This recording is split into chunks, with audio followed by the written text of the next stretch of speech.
Oi, gente! Então, hoje é uma segunda-feira, dia 26, agora com a nossa aula de História, módulo 4, capítulo 8, agora lá na página 240. E olha só o assunto de hoje, como são feitas as leis. Então, você sabe como são criadas as leis de nosso país? Então, vamos observar aqui, prestando atenção na leitura, ok? Um projeto de lei deve ser proposto. Esse projeto pode partir de diferentes segmentos da sociedade, como os políticos eleitos pela população ou por meio de um abaixo-assinado. Tipo, alguém numa comunidade começa a reunir as pessoas para uma dificuldade que a comunidade tem. O carro do lixo não está passando, não está podendo passar. Uma rua, tem algo lá naquela rua que impede o carro de passar e algo tem que ser feito. Então é feito um abaixo-assinado, que é isso, onde todos os moradores vão colocar a sua assinatura e isso vai ser levado até a prefeitura, a Câmara dos Vereadores, que é para poder, certo, alguém fazer alguma coisa, tá bom? Então aí já inicia um projeto de lei. B. Se for uma lei válida para todo o Brasil, ou seja, se for uma lei federal, o projeto é encaminhado à Câmara dos Deputados em Brasília. Se for algo de uma dimensão assim nacional, que uma lei que tem que acontecer em todos os estados, certo? Então tem que ser levada à Câmara dos Deputados em Brasília. Lá o projeto de lei, ele é analisado e debatido pelos deputados e depois votado. Vai ser discutido entre os deputados. Será que isso realmente é necessário? Né? Para que isso seja possível fazer, vamos ter que fazer assim. Então, vão levar a votação para saber se pode se transformar em lei ou não, certo? Caso seja aprovado, caso esse projeto de lei tenha muitos votos, certo? Ele segue lá para o Senado, ainda não terminou, olha só. No Senado, então, o projeto é novamente analisado pelos senadores, debatido e mais uma vez vai para votação. Então, se ele for aprovado pelos senadores, ele é enviado até o presidente da República. Vocês viram aí, né? Que até chegar ao presidente da República tem aí uma caminhada, certo? O presidente da República, ele pode aprovar ou não. Esse projeto, qualquer projeto que vá seguindo até chegar lá no Senado, para os senadores, se ele for sendo aprovado, analisado e aprovado, mesmo que chegue nas mãos do presidente, com toda a aprovação dos deputados e dos senadores, ele pode aprovar ou não, tá certo? Então, caso seja aprovado, então o texto da nova lei, ele é publicado nos meios de comunicação oficiais do governo para que a população conheça a lei, certo? E assim nasceu uma lei, certo? É assim que são feitas as leis. Então, como conhecer as leis? Lá na página 241. As leis de nosso país, elas estão organizadas em diversos documentos públicos. Observe alguns exemplos. Primeiro, nós temos a Constituição. A Constituição da República Federativa do Brasil, a Constituição Federal. A Constituição é exatamente o conjunto das leis fundamentais de um país. Nela estão reunidos alguns dos principais direitos e deveres dos cidadãos. Então, a Constituição é um conjunto de leis, das leis fundamentais, daquelas que existem no país, para todos, certo? Então, o Estado da Criança e do Adolescente, o Estatuto da Criança e do Adolescente já é um conjunto de leis que trata da proteção às crianças e aos adolescentes. Já é um conjunto de leis mais específico. já está dizendo, é o Estatuto da Criança e do Adolescente. Também nós temos o Código de Defesa do Consumidor, que é um conjunto de normas, né, que regulamenta o direito dos consumidores. Já é mais específico também. Consumidor é todo aquele que compra algo, que adquire algo. Então, temos aí também um conjunto de normas, de leis, que regulamenta os direitos de quem compra, certo? O Código de Trânsito brasileiro também já é um conjunto de normas que regulamenta o quê? O trânsito brasileiro. Então, já é específico para o trânsito. Entenderam aí vocês? Então, conhecer as leis de nosso país é muito importante, gente. Por quê? Para que a gente possa exigir os nossos direitos. E olha lá, tá lá, gente. É lei, tá na Constituição, é norma, é lei do trânsito, tá lá no Código de Trânsito, tá lá no Estatuto da Criança. Para você poder cobrar os seus direitos, é preciso que você conheça as leis, tá certo? Então, para que eles sejam cumpridos, né? E para que a gente possa respeitar também o direito de outras pessoas, ok? Certo? Então, lá na página 242, nós temos o tema As leis se transformam. Como assim, tia? As leis vão mudar? Presta bem atenção. A história e a cultura de uma sociedade influenciam na formulação de suas leis. Ou seja, de acordo com a história, de acordo com o conjunto todo de toda a sociedade, né?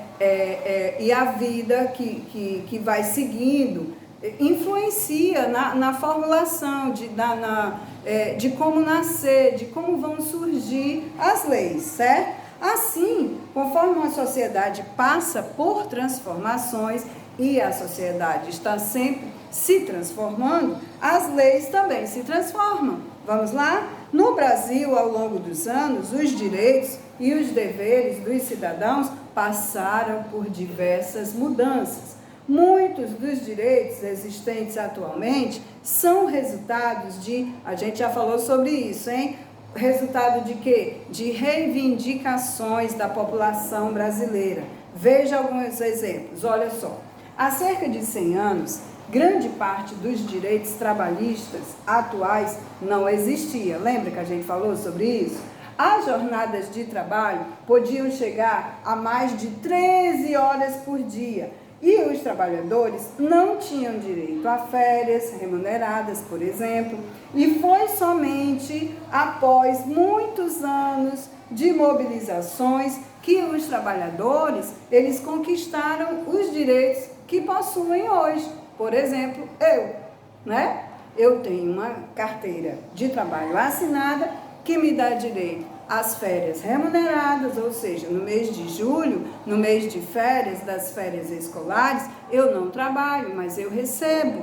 Isso foi um direito conquistado. Eu trabalho, a jornada de trabalho foi reduzida para 8 horas, né? 8 horas diárias de trabalho, com uma pausa para um descanso, certo? Para o almoço, ok? Então, tudo isso foi conquistado com mobilização, com reuniões dos trabalhadores, dizendo, olha, não está certo, nós trabalhamos muito, devemos reduzir, vamos lutar, e assim foram conseguidos esses direitos, certo? A fotografia aqui, olha, é de participantes do movimento fazendo greve em defesa dos direitos trabalhistas, sendo reprimido por policiais na cidade de São Paulo em 1917. Por que eram reprimidos, tia? Porque muitas vezes os trabalhadores eles não eram compreendidos, né? E as manifestações como causam como dizer assim, a parada de trabalho de pessoas que resolvem fazer greve e deixam de ir trabalhar para fazer um movimento, isso nunca foi bem visto, né, por uma parte da sociedade e por alguns governantes também, certo? Então, até 1932, as mulheres no Brasil não tinham direito de votar. votar. Nós não votávamos. Como assim? De escolher os seus representantes, os nossos, nem de se candidatar a cargo político, né? Então, esses direitos só foram adquiridos após intensa mobilização feminina, as mulheres unidas, né? Lutando por ter os direitos iguais, certo? Aqui nós temos, então, olha, a fotografia de uma mulher fazendo um discurso, né, durante uma campanha pela eleição de Natécia da Cunha, na cidade do Rio de Janeiro. Olha só, uma mulher se candidatando, né? Olha só. Então, isso foi conquistado com mobilizações, né, com reuniões, manifestações em praças públicas, isso aí. Então, aqui na página 243, nós temos aqui a questão do índio, do indígena, né? Ao longo de muitos anos de reivindicação, os povos indígenas que vivem no Brasil, eles conquistaram diversos direitos também. O reconhecimento do direito desses povos sobre as terras que tradicionalmente ocupam foi um dos mais importantes. Por quê? Porque eles já ocupavam essa terra quando não existia nada aqui. Então, é direito deles a cada um ter a sua terra, né? E isso não estava sendo respeitado, certo? Então, essa fotografia aqui de indígenas lutando, olha, por seus direitos, no Congresso Nacional, eles foram a Brasília, né? Durante a elaboração da Constituição de 1988, que garante ainda hoje que eles tenham as suas terras, ok? Então, as pessoas, olha só, as pessoas com algum tipo de deficiência conquistaram também importantes direitos nas últimas décadas, nos últimos anos, né? O que possibilitou que tivesse maior autonomia. Fotografia aqui, olha só, de pessoa com deficiência, acompanhando a votação do Estatuto do Deficiente Físico, lá em Brasília, no Distrito Federal, em 2008. Então, o deficiente físico também tem um estatuto, também tem um conjunto lá de normas que garante alguns direitos para eles, ok? Então, o que as pessoas retratadas nas fotografias estão fazendo? Todas essas, olha, essa fotografia aqui, pela jornada de trabalho, os trabalhadores, aqui uma mulher discursando, aqui os índios lá no Congresso Nacional, aqui uma pessoa deficiente física participando de uma votação do Estatuto do Deficiente Físico. O que todas essas pessoas estão fazendo, gente? Elas estão participando de manifestações, reivindicando seus direitos, cada uma no seu modo, certo? Em sua opinião, então, qual é a importância dos atos realizados pelas pessoas retratadas, né?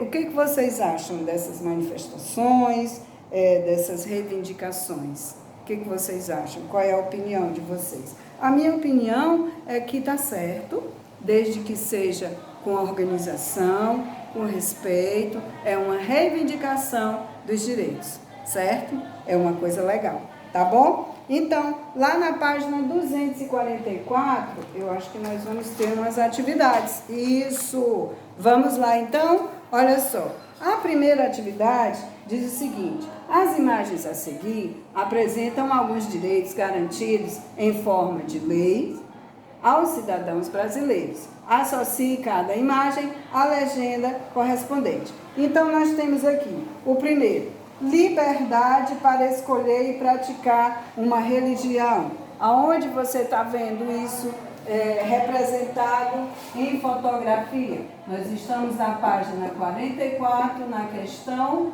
1, onde você vai colocar aqui a letra que representa a imagem, que representa o texto escrito aqui, olha. Liberdade para escolher e praticar uma religião, está aqui na imagem C, né? Onde tem uma pessoa de branco que pratique o que? O candomblé, a umbanda, né? Que devemos respeitar. Liberdade de expressar os seus pensamentos e opiniões. Aqui, olha, respeitem os nossos direitos. Aqui na opção B. Receber assistência médica gratuita nos hospitais públicos. Aqui a figura D. E por último, a figura A, que fala sobre ter acesso à educação pública de boa qualidade, certo? E em sua opinião, gente, qual é a importância de cada um desses direitos? O que vocês acham? O que vocês acham? Qual é a importância de cada um desses direitos? Para a nossa vida, gente, para viver, né? Nós precisamos que os nossos direitos sejam respeitados, né? Se você é um deficiente físico, você tem direitos. Direito de andar pela rua, de subir uma calçada que tem uma rampa, não é? Se você é de uma religião, você precisa que todas as outras respeitem a sua religião, certo? É um direito seu. Se você quer estudar e não tem dinheiro para pagar uma escola particular, uma escola privada, é direito seu ter uma escola pública de qualidade, certo? Que você possa ter os mesmos direitos que uma pessoa que tenha uma situação financeira um pouco melhor que a sua, de pagar uma escola particular, você também tem o direito de ter bons estudos numa escola pública, certo? Isso é muito importante. Lá na página 245, nós temos, ele pede que você complete com as frases, né, com as palavras que são reivindicações, leis e Constituição. Então, vamos lá. Página 245. Lá na página 245, na questão 3. Questão 3 diz o seguinte: as se transformam ao longo do tempo. Lá na as leis, né, gente? As leis se transformam ao longo do tempo, é verdade. B, lá na B, A é um conjunto das principais leis de um país. A Constituição. A Constituição é um conjunto das principais leis de um país. C, parte dos direitos atuais é resultado de quê? Reivindicações.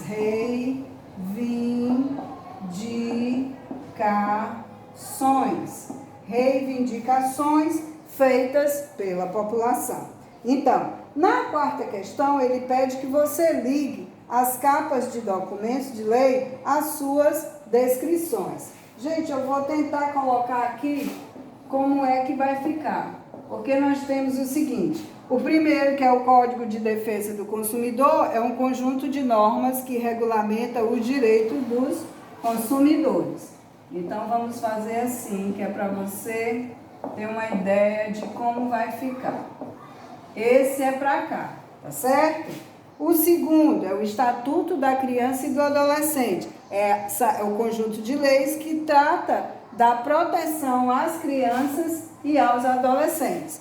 E o Código de Trânsito é um conjunto de normas que regulamenta o trânsito brasileiro. Então, vai ficar assim, ok? E lá na página 246, nós chegamos naquele momento que eu gosto também, que é cidadania no dia a dia. Vamos lá? Diz o seguinte: o bem-estar de todos. Um dos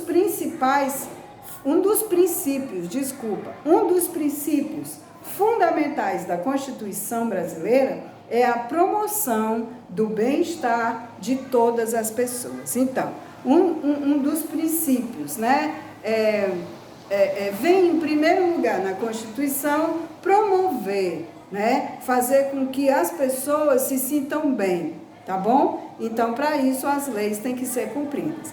Parte do 3º artigo da Constituição trata desse assunto. Artigo 3º, olha: constituem objetivos fundamentais da República Federativa do Brasil. Promover o bem de todos, sem preconceitos de origem, de raça, de sexo, de cor, idade e quaisquer outras formas de discriminação. Discriminação é uma palavra que a gente escuta muito, não é, gente? Vamos ver o que significa aqui embaixo, olha. Tratamento negativo, olha só. Tratamento negativo dado a alguém por causa de características pessoais.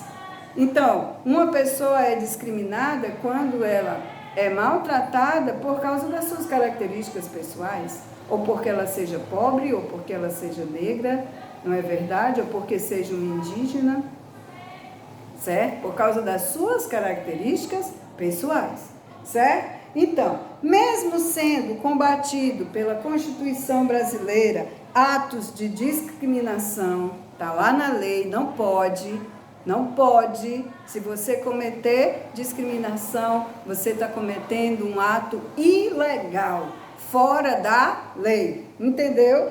Então, acontecem com grande frequência em nosso país, é verdade? Para garantir que todos vivam com dignidade e tenham uma boa convivência, é nosso dever tratar todas as pessoas de maneira igual, em qualquer situação do nosso cotidiano, em qualquer situação, seja no trânsito, seja na igreja, seja na escola, seja no trabalho, seja na rua, em qualquer situação. Somos todos iguais. A Constituição Federal, que tem as principais leis do país, ela é para todos de uma forma igual, ok? Então, em qualquer situação, respeitando sempre a diferença entre elas. Somos diferentes um do outro, mas as leis nos protegem de forma igual. Ok? Então, aqui vocês estão vendo, olha, crianças brincando juntas.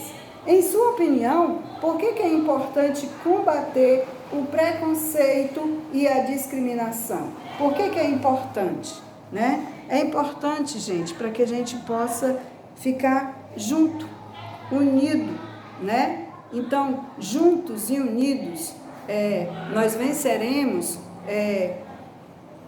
as dificuldades. Tá certo? Então, não importa a nossa característica pessoal, importa que somos seres humanos, no caso de nós aqui somos brasileiros, vivemos no mesmo país, sentimos as mesmas dificuldades, uns mais e outros menos, e as leis do nosso país são para todos nós, certo? Para que todos se respeitem um ao outro, para que a lei possa lhe proteger. Para que uma lei possa me proteger, eu tenho que respeitar, né? Para pedir respeito, eu tenho que respeitar também, não é verdade? Então, esse foi o assunto de hoje. Eu amei, eu adorei, que eu adoro falar com vocês sobre isso, sobre a cidadania, sobre como ser um cidadão e fazer com que vocês entendam que cada um de nós é uma peça muito importante no nosso país, tá certo? Beijo, tchau, tchau e até a próxima.